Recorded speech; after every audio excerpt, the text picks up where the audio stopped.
Welcome to the deep dive. You know, some characters, they just feel like pillars. Superman, obviously. The absolute archetype, yeah. But there's another hero, maybe less known to some, who holds a similar weight icon. Oh, definitely. A very different kind of pillar, though. Exactly. And today we're diving deep into how his origin story, which is fascinating by itself, is now basically the key to a unified DC universe. It's a huge shift. Really exciting stuff happening with continuity. It really is.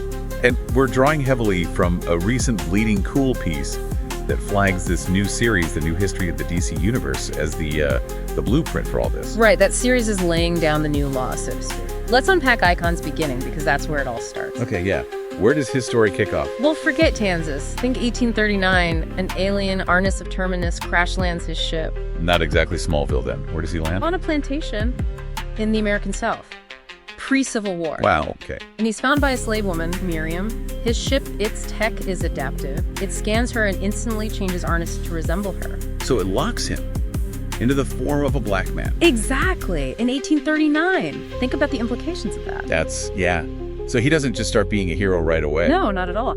He lives in secret for generations, watching history unfold. So he sees the Civil War, Reconstruction, the Harlem Renaissance, all of it. He sees it all, an immortal observer, basically.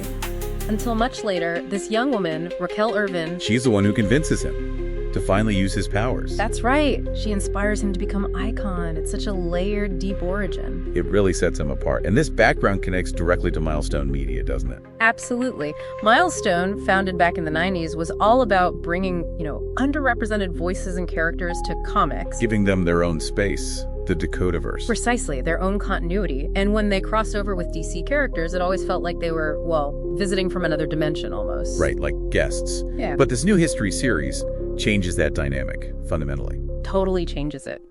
The Bleeding Cool article stresses this isn't Icon just popping in for an issue. It's a foundational retcon, they called it. Yes.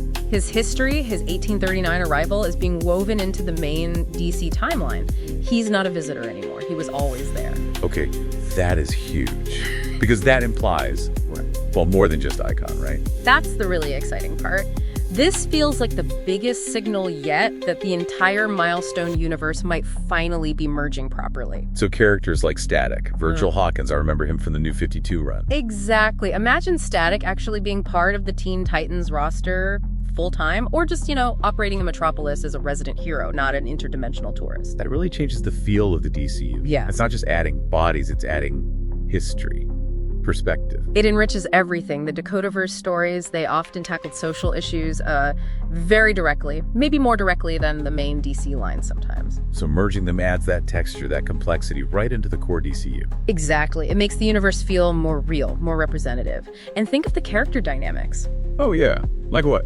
Well, Icon himself, he's often portrayed as politically conservative, a Republican, lived through slavery as an alien observer. Okay. Imagine him debating policy with Green Arrow, who's famously very liberal. Oh, wow. Okay, that would be fireworks. Or Static in Titan's Tower. Yeah. His sharp wit, his science smarts, interacting with that team day to day.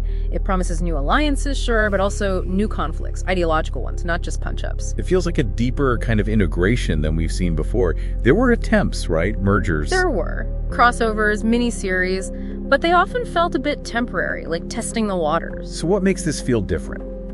More permanent? It's how they're doing it. Placing his origin within the new history. It's not a storyline, it's architecture. They're building him into the foundation of DC's own revised history. Like you said, not a visitor's pass. It's like putting his name on the deed. That's a good way to put it. It feels like the walls are really, truly coming down this time. The Milestone heroes are finally home. Properly home in the DC universe. Yeah. And for fans who've followed these characters for years, seeing Icon especially get this kind of central role, it's pretty significant. Feels right. It definitely signals a major shift. Yeah. So thinking about all this newly unified DC universe. Yeah. What new kinds of stories, what fresh perspectives, maybe even deeper ways of looking at heroism? What might you, the listener, discover now?